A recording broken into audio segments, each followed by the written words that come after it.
दोस्तों, एक बार हजरत ख्वाजा मोइनुद्दीन चिश्ती रहमतुल्लाह अलैह इस्लाम का पैगाम फैलाने की नियत से अपने कुछ मुरीदों के साथ अजमेर शरीफ के एक स्थान पर तशरीफ लाए। प्यारे दोस्तों, जिस मुकाम पर हजरत ख्वाजा मोइनुद्दीन चिश्ती रहमतुल्लाह अलैह ने कयाम किया, वहां करीब में ही एक बड़ा तालाब था जिसे स्थानीय हिंदू लोग अनास सागर कहते थे। उस दौर में इस तालाब की बसात और पवित्रता के कारण हिंदू समाज में इसका बहुत एहतराम किया जाता था। उनका ये अकीदा था कि जो शख्स दिन भर गुनाह करने के बाद इस तालाब में गौसा करता है, उसके तमाम गुनाह धुल जाते हैं। दोस्तों, इसी वजह से वो इस तालाब को हमेशा दियों से सजाए रखते थे। दोस्तों, कहा जाता है कि इस तालाब में हर रात दिए जलाने के लिए तकरीबन 3 मन तेल की जरूरत होती थी। तालाब की पवित्रता के कारण वहां सभी हिंदुओं को दाखिल होने की इजाजत नहीं थी। सिर्फ आला तबके के ब्राह्मण ही वहां स्नान कर सकते थे और तालाब के पानी को छू सकते थे। उनका यह मानना था कि अगर ब्राह्मणों के अलावा कोई और तालाब के पानी को छू ले तो पानी नापाक हो जाएगा। दोस्तों, हजरत ख्वाजा मोइनुद्दीन चिश्ती रहमतुल्लाह अलैह और उनके मुरीद लंबे सफर से थके हुए थे। कुछ देर आराम फरमाने के बाद जब नमाज का वक्त हुआ तो ख्वाजा मोइनुद्दीन चिश्ती रहमतुल्लाह अलैह ने हजरत बख्तियार काकी रहमतुल्लाह अलैह को अजान देने का हुक्म दिया। हुक्म पाकर हजरत बख्तियार काकी रहमतुल्लाह अलैह ने अजान देना शुरू किया। उस वक्त हिंदुस्तान में तौहीद का पैगाम और अजान के अल्फाज किसी ने नहीं सुने थे। जब लोगों ने पहली बार अजान के अल्फाज सुने तो उनके दरमियान हलचल मच गई। लोग अपने घरों से बाहर आकर एक दूसरे से कहने लगे, ये फकीर लोग कहां से आ गए और ये क्या पढ़ रहे हैं। अजान खत्म होने के बाद हजरत ख्वाजा मोइनुद्दीन चिश्ती रहमतुल्लाह अलैह और उनके साथियों ने अनास सागर तालाब पर जाकर वजू करना शुरू किया। जब हिंदू पुजारियों ने देखा कि एक अजनबी दरवेश उनके मखसूस तालाब का इस्तेमाल कर रहा है तो उनके दिल में गुस्से की आग भड़क उठी। दोस्तों, उनमें से एक पुजारी बोला, ये दरवेश कहां से आ गया और बिना हमारी इजाजत के इसने हमारे पाक तालाब को हाथ लगा दिया। हम इस तालाब को कितना मुकद्दस मानते हैं और इन मुसाफिरों ने इसे नापाक कर दिया है। इसका कोई ना कोई हल निकालना ही होगा। दोस्तों, इसके बाद हजरत ख्वाजा मोइनुद्दीन चिश्ती रहमतुल्लाह अलैह ने तमाम साथियों के साथ मिलकर जमात के साथ नमाज अदा की। लोग ये मंजर देखने लगे और कहने लगे, ये तो कोई अजीब फकीर है। हमारे मंदिरों में सब देवी देवता मौजूद है और ये उनकी इबादत ना करके किसी नए खुदा की इबादत कर रहा है। अगर मंदिर के बाहर भी कोई खुदा है तो उसे भी मंदिर में रखा जाना चाहिए ताकि लोग उसकी भी पूजा कर सके। दोस्तों, फिर शाम ढलने लगी और शाम होते ही राजा पृथ्वीराज के ऊंटों के चरवाहे अपने ऊंट लेकर उस जगह पहुंचे जहां ऊंट बांधे जाते थे। इत्तेफाक से हजरत ख्वाजा मोइनुद्दीन चिश्ती रहमतुल्लाह अलैह उसी जगह पर तशरीफ फरमा थे जहां आमतौर पर राजा के ऊंट आराम किया करते थे। चरवाहों ने देखा कि एक दरवेश का काफिला उनके मुकाम पर आकर बैठा है तो उन्होंने हजरत ख्वाजा मोइनुद्दीन चिश्ती रहमतुल्लाह अलैह और उनके साथियों से कहा, अरे ओ फकीर बाबा, आप कहां से तशरीफ लाए हैं और यहां आकर क्यों बैठ गए? क्या आपको मालूम नहीं है कि यहां रोजाना राजा पृथ्वीराज के ऊंट आराम फरमाते हैं? फकीर बाबा, ये जानते हुए भी आपने यहां बैठने की जुर्रत कैसे की? दोस्तों, ये सुनकर हजरत ख्वाजा मोइनुद्दीन चिश्ती रहमतुल्लाह अलैह ने उन चरवाहों को नरमी से जवाब दिया, ए लोगों, हम मुसाफिर हैं और अनजान हैं। हमें मालूम नहीं था कि इस मुकाम पर राजा के ऊंट आराम करते हैं, क्योंकि हम पहले ही यहां रात गुजारने का इरादा कर चुके हैं। तुम अपने ऊंटों को आज किसी और जगह आराम दिलाने ले जाओ। आसपास बहुत सी जगह है।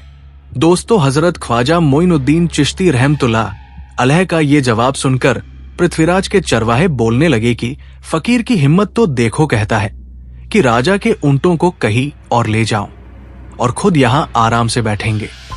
ओ फकीर बाबा, ये तो हरगिज मुमकिन नहीं है, क्योंकि राजा के ऊंट अपने ही मुकाम पर बैठेंगे। दोस्तों, ये कहकर चरवाहों ने हजरत ख्वाजा मोइनुद्दीन चिश्ती रहमतुल्लाह अलैह और उनके साथियों को वहां से उठाने के लिए गुस्ताखियां करना शुरू कर दिया। हजरत ख्वाजा मोइनुद्दीन चिश्ती रहमतुल्लाह अलैह बहुत ही सरल स्वभाव के थे। जब उन्होंने देखा कि चरवाहे दुर्व्यवहार कर रहे हैं तो उन्होंने बख्तियार काकी रहमतुल्लाह अलैह से कहा, बख्तियार, हम यहाँ बैठकर क्या करेंगे? जब राजा के ऊंटों को यही बैठाना है तो रहने दो, ऊंट यही बैठेंगे। हम यहां से जा रहे हैं। ये कहकर हजरत ख्वाजा मोइनुद्दीन चिश्ती रहमतुल्लाह अलैह अपने साथियों के साथ वहां से चले गए। अगली सुबह जब ऊंटों को फिर से चरागाह चरवाने के लिए लेने आए तो चरवाहे ऊंटों को उठाने की कोशिश करने लगे, लेकिन बार बार कोशिश के बावजूद वो ऊंटों को उठा नहीं सके, क्योंकि दोस्तों, अल्लाह के वली हजरत ख्वाजा मोइनुद्दीन चिश्ती रहमतुल्लाह अलैह ने कहा था कि ऊंट यही बैठे रहेंगे। अल्लाह रब्बुल आलमीन ने उनकी ये दुआ कबूल कर ली थी और ऊंटों को हुक्म दिया गया था कि जब तक मोइनुद्दीन चिश्ती खुद नहीं कहेंगे तब तक वो यही बैठे रहेंगे। इसके बाद चरवाहे ऊंटों के ना उठने का कारण जानने लगे तो उनमें से एक नेक चरवाहा था जिसने कहा कि क्या तुम्हें याद है कि हमने कल यहां से एक दरवेश को उठाया था? तो जाते जाते उन्होंने कहा था कि हम जा रहे हैं, राजा के ऊंट यही बैठेंगे। मुझे लगता है कि उनके कहे शब्दों के कारण ही राजा के ऊंट उठ नहीं पा रहे हैं। शायद वो कोई बड़े वली है या फिर खुदा के कोई अवतार है। दोस्तों, इसके बाद चरवाहे पृथ्वीराज के पास पहुंचे और हाथ जोड़कर निवेदन करने लगे, महाराज, हमने बहुत कोशिश की लेकिन आपके ऊंटों को उनके स्थान से नहीं उठा सके और उन्हें चराने के लिए नहीं ले जा पा रहे हैं। राजा पृथ्वीराज ने आश्चर्य से पूछा, क्या ऊंटों को कोई बीमारी है जिस कारण वो उठ नहीं पा रहे? चरवाहों ने कहा, महाराज, ऊंट पूरी तरह से स्वस्थ है, उन्हें कोई बीमारी नहीं है। पृथ्वीराज ने कहा, तो फिर वो अपनी जगह से क्यों नहीं उठ रहे हैं? दोस्तों, फिर उन चरवाहों में से एक चरवाह ने कहा, महाराज, कल उस स्थान पर एक दरवेश बैठे थे। हमने उनके और उनके साथियों के साथ काफी दुर्व्यवहार किया और उन्हें वहां से उठा दिया था। तो जाते जाते उन्होंने कहा था कि राजा के ऊंट यहां बैठेंगे और उठेंगे नहीं। हमें लगता है कि दरवेश की बद्दुआ के कारण ही ऊंट अपनी जगह से नहीं उठ पा रहे हैं। ये सुनकर पृथ्वीराज ने हुक्म दिया, अच्छा जाओ और उस दरवेश को मेरे पास ले आओ। जब हजरत ख्वाजा मोइनुद्दीन चिश्ती रहमतुल्लाह अलैह पृथ्वीराज के दरबार में पहुंचे तो पृथ्वीराज ने उनसे पूछा, ए दरवेश, आपने मेरे ऊंटों को क्यों पंगु बना दिया है? मेरे ऊंट भूखे मर रहे हैं, कृपया आप अपना जादू उनसे हटा ले। अगर जादू नहीं हटाया तो मेरे ऊंट भूखे मर जाएंगे। पृथ्वीराज की बात सुनकर हजरत ख्वाजा मोइनुद्दीन चिश्ती रहमतुल्लाह अलैह मुस्कुराते हुए बोले, हम अल्लाह के बंदे हैं और हम मुसलमान हैं और मुसलमान कभी जादू नहीं करते। तुम्हारे ऊंटों को मैंने नहीं बल्कि इस संसार के पालनहार अल्लाह रब्बुल आलमीन ने बैठाया है। उसी की आज्ञा से वो ऊंट बैठे हैं और उसी की आज्ञा से ही वो ऊंट उठेंगे। लेकिन मैं उस सर्वशक्तिमान से प्रार्थना कर सकता हूं कि वह तुम्हारे ऊंटों को उठने की अनुमति दे। दोस्तों, इसके बाद हजरत ख्वाजा मोइनुद्दीन चिश्ती रहमतुल्लाह अलैह ने अल्लाह से दुआ की और कहा, अल्लाह इन ऊंटों को उनकी जगह से उठने की तौफीक दे। हजरत ख्वाजा मोइनुद्दीन चिश्ती रहमतुल्लाह अलैह के दुआ करते ही चरवाहों ने देखा कि ऊंट अपनी जगह से उठकर चरागाह की ओर बढ़ने लगे। ये दृश्य देखकर चरवाहे हैरान रह गए और फिर हजरत ख्वाजा मोइनुद्दीन चिश्ती रहमतुल्लाह अलैह की ये करामत की खबर पूरे अजमेर में फैल गई। जैसे जैसे हिंदुओं के बीच हजरत ख्वाजा मोइनुद्दीन चिश्ती रहमतुल्लाह अलैह की करामत की बातें फैलने लगी और इस्लाम की महानता उनके सामने प्रकट होने लगी। मंदिर के पुजारी भयभीत हो गए। वो सोचने लगे, अगर यही चलता रहा तो सभी हिंदू मुसलमान बन जाएंगे। फिर वो सभी पंडित पृथ्वीराज के पास पहुंचे और निवेदन किया, महाराज, ये दरवेश हमारे राज्य में अशांति फैला रहे हैं। यदि आपने अभी इनका कोई उचित समाधान नहीं निकाला तो ये दरवेश सभी हिंदुओं को मुसलमान बना देंगे और फिर हमारे देवताओं की पूजा करने वाला कोई नहीं बचेगा। आप इन्हें यहां से भगा दे, नहीं तो ये हमें यहां से बाहर निकाल देंगे। दोस्तों फिर उन पंडितों ने महाराज से कहा, महाराज, हम आपको एक और भयावह बात बताना चाहते हैं। ये दरवेश कहते हैं कि जिन मूर्तियों की हम पूजा करते हैं वो पूजनीय नहीं है। उनका कहना है कि ये केवल निर्जीव पत्थर है जिनमें कोई शक्ति नहीं है। ये साधारण लोगों को इस तरह की बातें बताकर भ्रमित करना चाहते हैं। सबसे आपत्तिजनक बात यह है कि ये दरवेश हर दिन 5 बार हमारे पवित्र तालाब में हाथ लगाकर उसे अपवित्र कर रहे हैं। दोस्तों, पुरोहितों की बात सुनकर पृथ्वीराज ने हजरत ख्वाजा मोइनुद्दीन चिश्ती रहमतुल्लाह अलैह को बुलाया। दोस्तों, जब हजरत ख्वाजा मोइनुद्दीन चिश्ती रहमतुल्लाह अलैह उनके दरबार में पहुंचे तो पृथ्वीराज ने कहा, ए दरवेश, हम देख रहे हैं कि आप गौ माता का मांस खाते हैं और हमारे देवताओं का अपमान करते हैं। हम धर्म के बारे में तरह तरह की उल्टी सीधी बातें कर रहे हैं। हम ये सहन नहीं कर सकते। हम ये भी देख रहे हैं कि आप हमारे पवित्र तालाब को अपने अपवित्र हाथों से खराब कर रहे हैं। आप तुरंत हमारे देश से चले जाएं। हजरत ख्वाजा मोइनुद्दीन चिश्ती रहमतुल्लाह अलैह ने कहा, बाबा, हम लोग तो केवल वजू करते हैं, नहाते नहीं।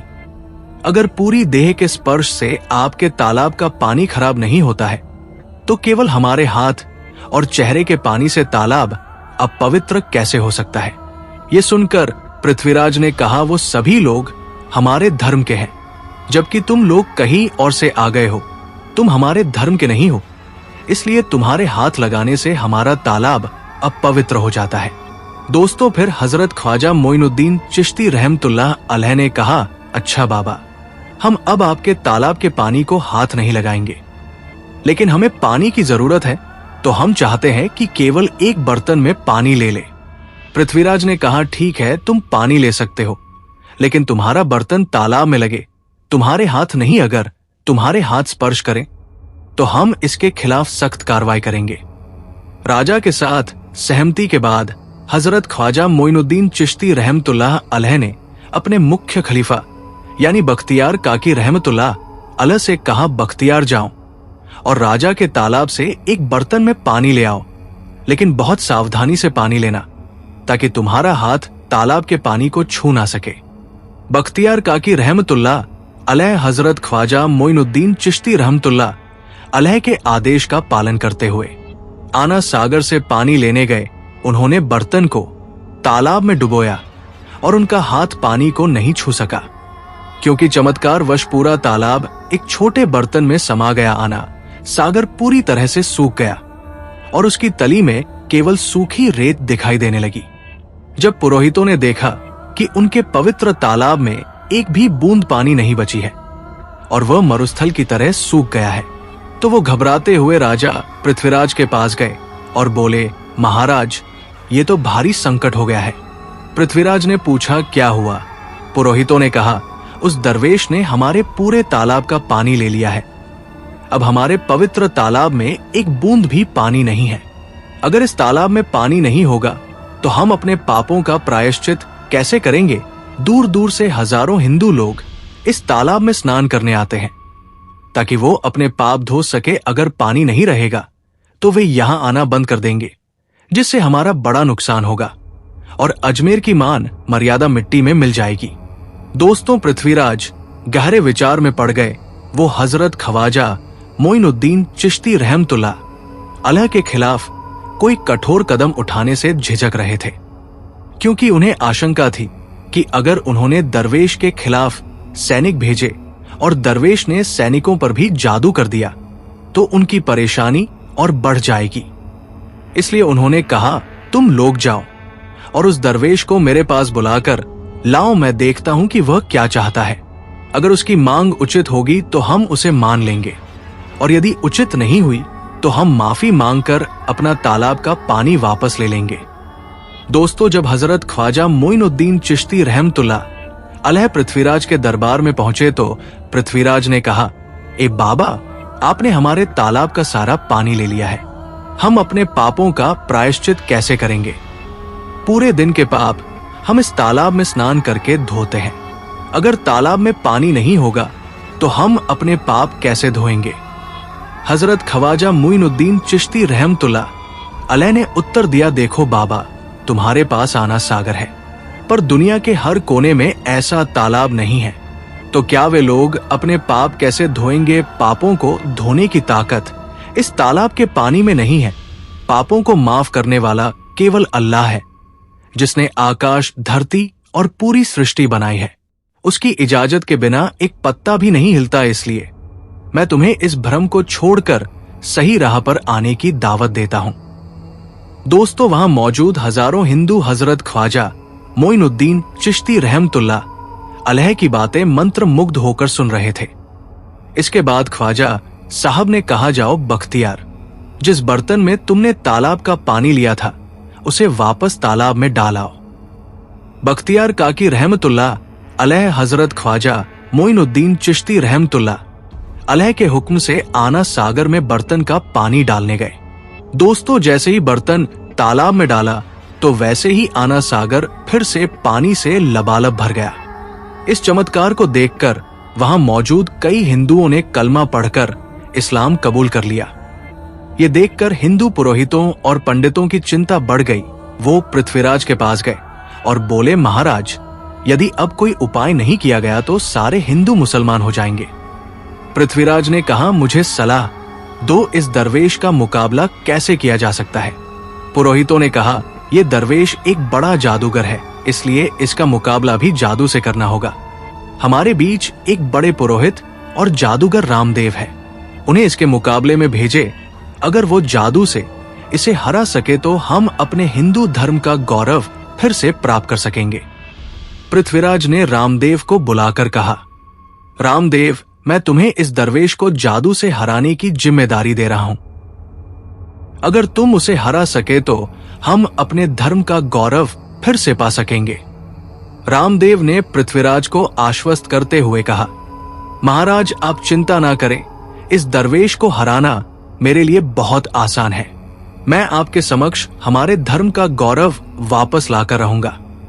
दोस्तों, इसके बाद रामदेव अपने साथियों के साथ हजरत ख्वाजा मोइनुद्दीन चिश्ती रहमतुल्लाह अलैह के सामने मुकाबले के लिए पहुंचा। उसने कहा, मोइनुद्दीन, अगर तुम में ताकत है तो मुझसे जादू का मुकाबला करो। मैंने तुम जैसे बहुत से जादूगरों को हराया है, तुम्हें हराना तो मेरे लिए साधारण बात है। हजरत ख्वाजा मोइनुद्दीन चिश्ती रहमतुल्लाह अलैह ने उसकी बातों का कोई जवाब नहीं दिया। रामदेव ने देखा कि हजरत ख्वाजा मोइनुद्दीन चुप है, तो उसने गाली गलौज करना शुरू कर दिया। जब रामदेव अपनी हदें पार कर गया तो हजरत ख्वाजा मोइनुद्दीन ने उसकी आंखों में देखते हुए कहा, रामदेव, तू चिल्ला रहा है, लेकिन मैं तेरे माथे पर ईमान की रोशनी देख रहा हूं। दोस्तों, लाख कोशिशों के बावजूद भी रामदेव ख्वाजा साहब को हरा ना सका और आखिर उसने गरीब नवाज के कदमों पर गिरकर कलमा पढ़ लिया।